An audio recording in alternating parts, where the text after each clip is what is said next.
May mga taong sinasabi, ganito na talaga buhay ko. Sa pamilya namin, ganito talaga.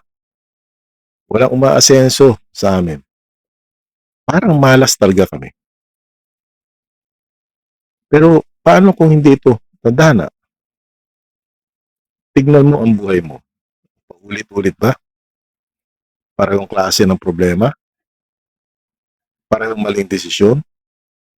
Parehong relationship pattern? Parehong financial mistakes? Parehong galit? Parehong paraan ng pag-handle ng problema?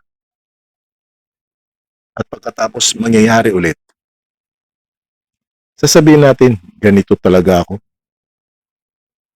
Minsan mas madaling tawagin itong tadhana kaysa aminin na may pattern tayong kailangan baguhin.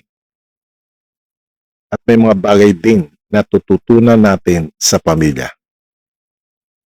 Kung paano magalit, kung paano humawak ng pera, paano makitungo sa asawa, kung paano mag-react kapag nasasaktan, kung paano tumakbo palayo sa problema. Pero partner, hindi lahat ng minana mong pattern ay kailangan mo ipasa sa susunod na henerasyon. May mga bagay na kailangan harapin. May kailangan pagsisihan, may kailangan matutunan, may kailangan putulin. Sa Deuteronomy chapter 28, makikita natin ang biblical context ng blessings at curses sa covenant relationship ng Israel sa Diyos.